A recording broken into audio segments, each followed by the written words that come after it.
was... Oh, actually, hang we're on. in the match. Well, we're in the match, so I guess we can jump right straight into it. Yeah, let's go. There we go. Hello, OBS? Yes, here we go. Yeah, OBS must load. Yeah. Must load. That's a prerequisite for a good game to happen. Oh, here we go. We've got an interesting lineup here. Yes, we do. On -1S side, we have a Montana, Kremlin, Golden Louis, Napoli, double Moscovas, a Marceau, Shimakaze, and a Ragnar, while CLS has bought an Ohio, Colombo, Des Moines, Napoli, 2 Moscovas Daring, and 2 Marceaus to counter them. Some very strange ships being taken from CLS, but I think that is going to that is what you need to do against a team which is so strong like -1S. You need to be something. You need to bring something that is out of the box thinking. In the Colombo, I think it's the first Colombo we've ever seen in a KOTS match this season, at least. Yeah, exactly. I mean, like, I'm just looking at CLC right now, and I actually am impressed with the lineup, what they're doing right now. It looks like they decided to split up a little bit, but at the same time, they have their cruisers backing up each other, so anything could happen here. I mean, like, having 2 radar ships back to back, and looks like the battleships, are just hanging back and waiting for the right position and timing. And I can see that -1S is actually doing a similar tactic, but it could go either way. Yeah, Hotspot's a bit unusual in the fact that there's actually 3 approaches that you can attack from. You can attack from into the D side, the C side, or your home cap, either A or B. Yes. So, unlike other KOTS maps, which tends to only have a single line of attack, the contested cap in the middle, this is a bit more unusual. There's a few more avenues for engagement, and we tend to see teams split up their forces a bit more on this map. Yeah, this is true, and I actually just started looking at -1S as the way they're playing right now. They're actually doing a similar tactic what they did yesterday in the previous matches I was watching, so I have to admit that this is a pretty good move for what they're doing, but CLC has actually got an interesting tactic in play here, like noticing that they had the Moskva backing up the Colombo, the Des Moines is actually out in the open. I don't know if that's a good idea, but I will see what's happening over the left-hand side, because I noticed that the Daring and the Marceau is actually flanking on the far side towards C and B, so I admit that they... Yep, -1S is countering it with a Marceau and a Ragnar of their own. This could be the first engagement that's happening. CLC putting the Des Moines kind of in a precarious position by going south of D side. This is very vulnerable, because it could potentially have some crossfires from either both C and the 10 line. Looks like we got torps coming out of the Marceau for the -1S, and also from the Marceau and the Darians are counter-attack with torps of their own, so it's full thread torps all over the place. And looks like the Marceau over in the 10 line is actually just kiting around, and looks like -1S just fire a whole broadside of torps, so anything could happen here. Yep, it's going to be a bit of stalemate, but I think the initial advantage actually goes to -1S, because they've been able to cap the C side without doing any sort of trading. C side obviously being the side that is harder to take on this map because of the lack of island cover. Yeah, looks like B cap is taken by the CLC Marceau, which is a good play right there, and looks like the -1S is going to... It's closer to their spawn locations. Yeah, it's easier for them. Most teams are expected to take their home caps. So north side, -1S is expected to take A at any point now with the Napoli. C has been contested, and the Daring and the Ragnar are going tic-tac-toe with each other, and the Marceau is going over towards D cap, which is from the -1S team, which is an interesting play there. It looks like the Des Moines is actually firing HE towards the Kremlin, which is an interesting play for CLC. But look at that over the 10 line. There's actually an interesting battle between the Galileo engaging the Moskva at long range here. This Des Moines needs to be very careful. Like I was saying earlier, this is a very aggressive position to be putting at Des Moines. he's stuck bowing, and he's bound to take fire from both the Kremlin and the Golden Louis. Not to mention whatever assets -1S is able to crossfire with from the A side. But oof, that was a big citadel that was hit on the CLC Moskva just a minute ago. Did you see that? That was a pretty big blow right there. The Moskva? Yeah, the Moskva just got citadeled big time by, I think, something from long range, but it must be the Montana. Montana's shooting long range. They're moving up slowly. But we got torps coming in from the Shimakaze towards the Moskva and the Christoph Colombo, so, ooh, 3 waves of them.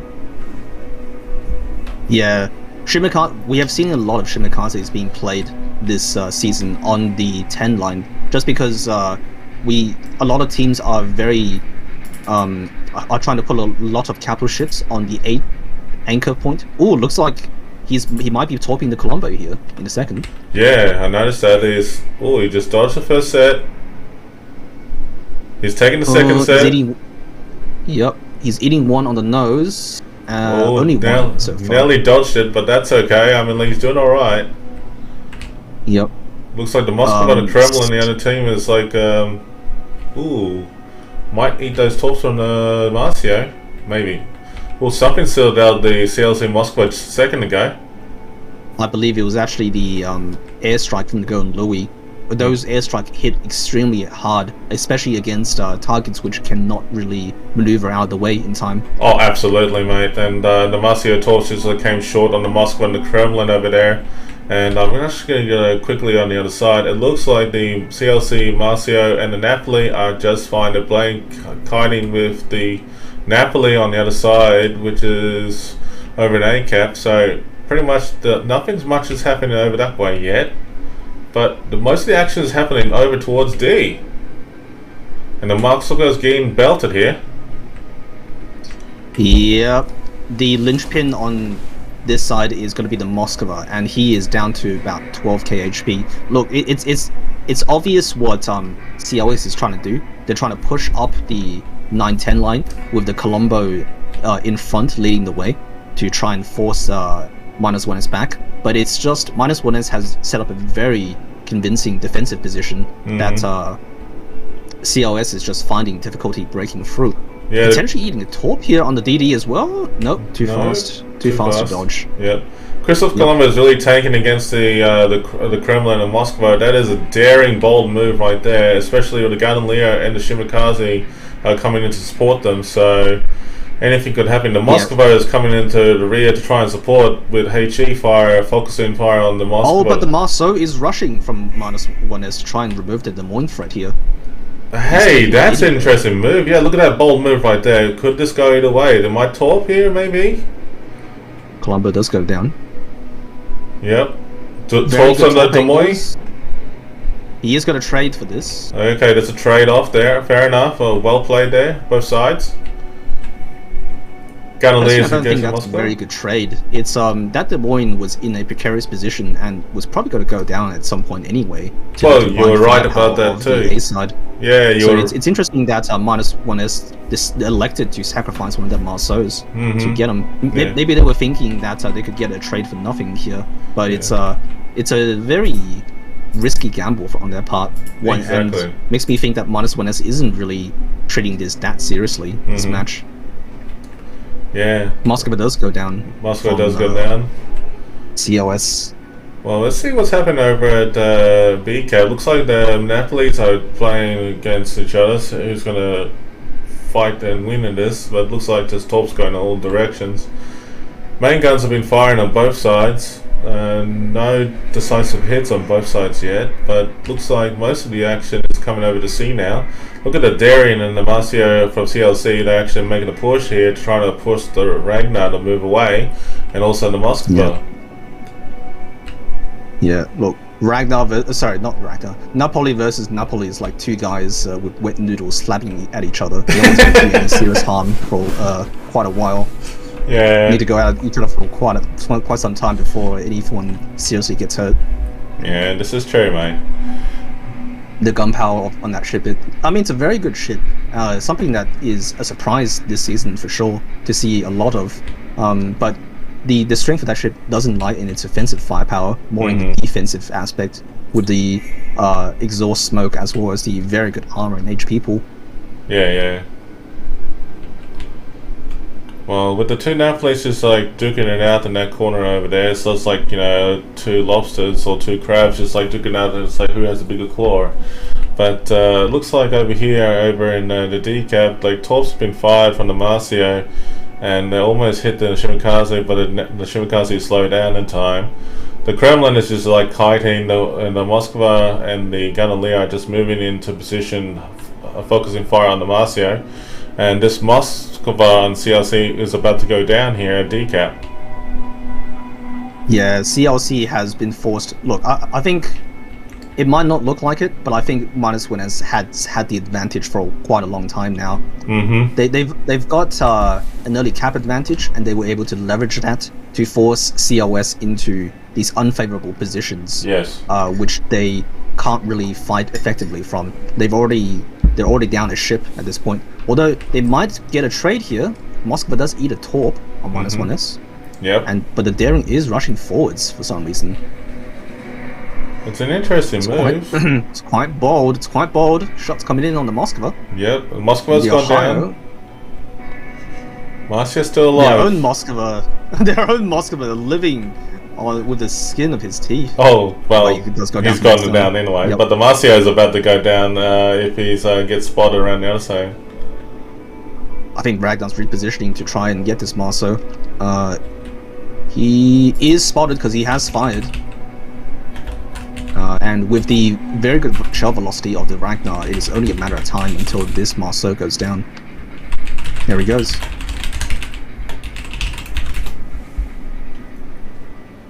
Surprisingly, Montana very close to the front lines. Usually don't see this happening until the very late game. No, that's true. Like I was saying, I think -1S is letting their battleship players have a bit of fun here, get into brawling range. Yep, and I can see the secondaries have been put into good use here, and looks like the Montana is actually just kind of away from those incoming torps from the Marcio, and the Ohio is dealing with a lot of pressure from D as well as the Ragnar, so this is interesting. Oh, damn, the Daring just went down. Yep. It's inevitable. Yeah. But I think that's what differentiates weak teams from strong teams. You know, it's just -1S has a plan in their head, and they're able to execute that very well and destroy their opponents in pieces. Really, yes. Right? They're able to exploit a weakness in the flanks, concentrate forces on that flank, and then destroy them in detail, whilst really not losing that much assets of their own in the process. Yeah, it's clearly evident that they look like -1S is actually sort of like playing chess a fair bit, and they actually know where to put their pieces in the right positioning and know when to move in and flank at the same time. So they must be doing great team coordination between each other, and it's actually good to see they're doing quite well. But CLC is just getting focus fired on in all directions here, so we'll be interested to see how they deal with the next future matches.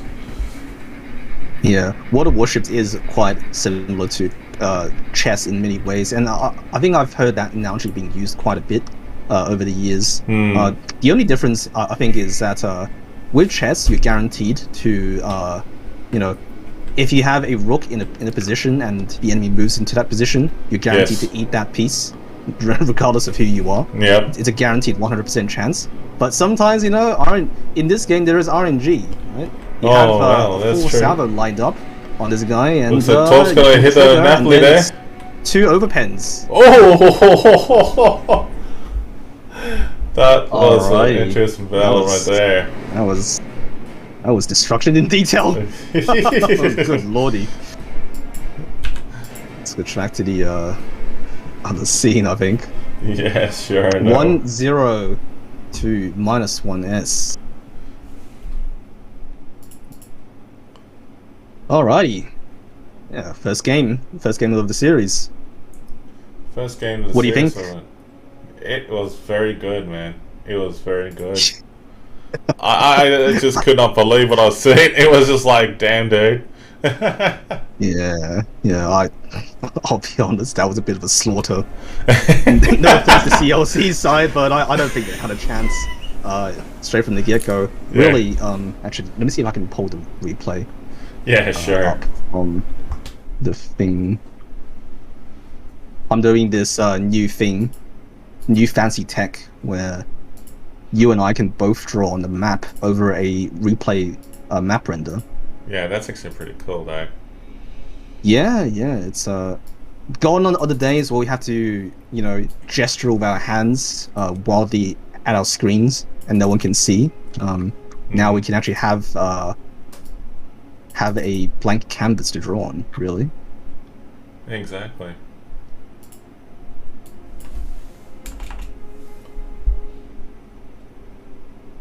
Where is it? Just looking for the lines. I mean, now.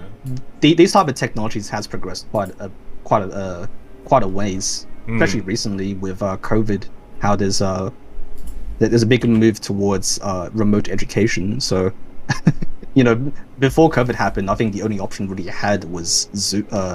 Was it Skype to do this? Yes. But now we have so many options: Zoom, Discord itself. I think Microsoft had their own Microsoft Team options. Yeah. Lots of options for co-op these days, and it's what the worships have to adapt as well. Our streamers have to adapt as well. Yeah, exactly. We're trying to incorporate some of these things. RO16 lower, wasn't it? Yeah. Lower RO16 upper upload RO16 lower. I don't think they have uploaded their replay just yet. Yeah. By the looks of it. It's all good. Here comes the replay. Yep, I got the replay a little bit up there. I mean, like, I just fast forward to probably a good 8 seconds. No. That replay that I just showed you earlier was a from a previous day's matches. That was a demonstration. Oh wow, there you go. I'm plucking the recent game right now. Okay.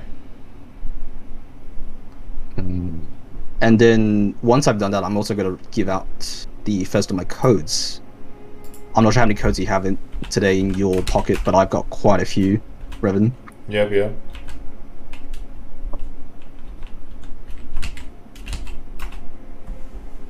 I just advised the referees or the agent to let them know that -1S had won that match. Yep. No, it's I think it's the team rep's responsibility to do that, actually. Yeah. Taipan, one of the referees, adjutants, just wanted to make sure all's good, Yep.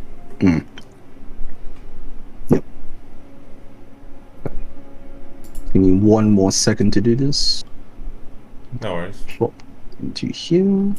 You got the same link updated, or what's it go there, bud?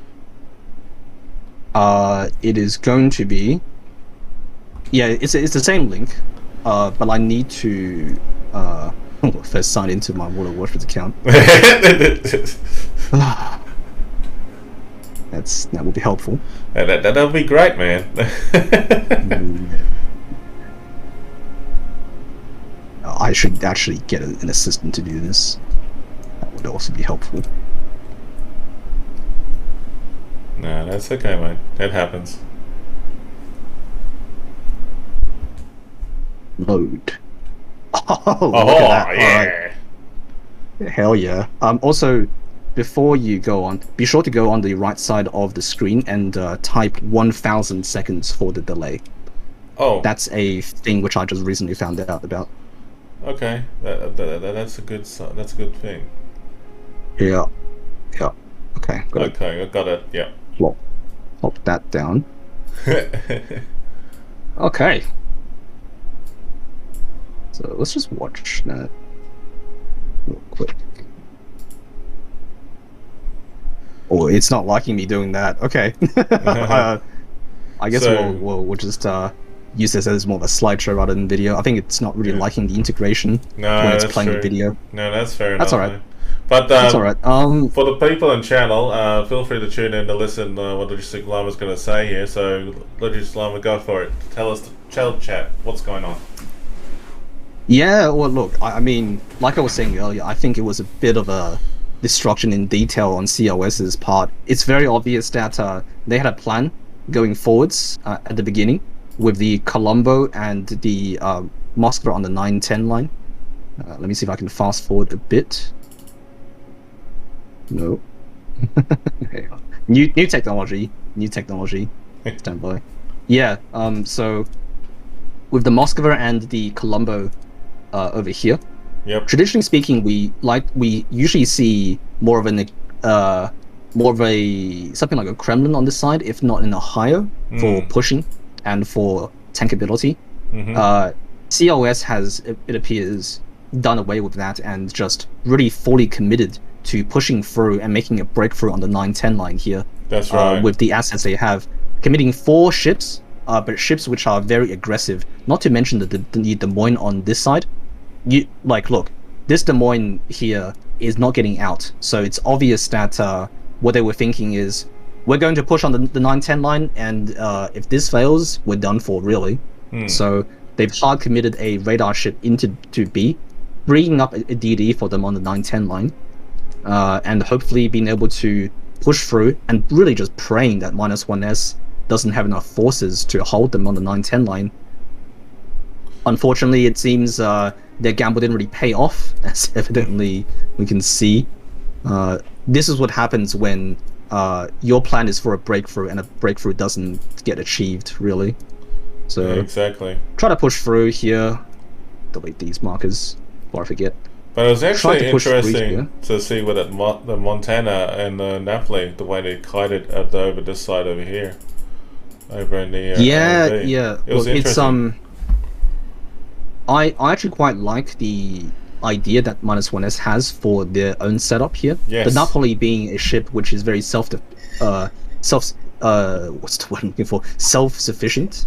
Yes. That yes. It's got very low detectability. It's actually got 10 kilometer detectability for a ship that large. Also, not including that exhaust smoke generator, which allows it to disengage at will. So even if CLS has decided to elect for a very aggressive push on the 1-2 line instead of what they did on, which is more of a holding force on the 1-2 line, even if they did do that, the Napoli would be able to scout that out by coming here, seeing that there was a lot of forces, and being able to disengage with the exhaust smoke generator. So it's actually very good what they've done. It's very efficient use of resources on -1S's case. So yeah, it's nothing fancy, nothing flashy, but just very good, well-coordinated team from -1S. Yeah, exactly. And it's actually when I looked at it like towards a little bit later in the battle, like I noticed that they had the Ragnar hanging around loosely over at the the C cap in the middle, and then all of a sudden that they had the Moskva just push in a little bit and just waited for the rest to come into play, where the Ohio just came over from the CLC, just left itself exposed right in the middle, which is unusual. Yeah, it's well, CLC really were put on the back foot when their plan to push the 9-10 line didn't work out, so they really had to adapt. I think they did okay in adapting, but they were adapting from an inferior position already. -1S had a lot of assets which they could disengage very easily. I think the only one which they were really committed on was the Moskva on the 4 line over here. Exactly. That's the only ship. That's really the only ship they could not afford to lose. In terms of being able to disengage, the Ragnar, the Marceau, they were really free floating assets they could deploy anywhere after taking the C cap. Exactly. Looks like we're getting ready to go for the next match very soon, mate, and it's actually very interesting. Oh, good. All right. Well, I think I have to refresh this map actually. Yeah, go for it, and then we'll get ready to set up ourselves in the next battle scene, folks.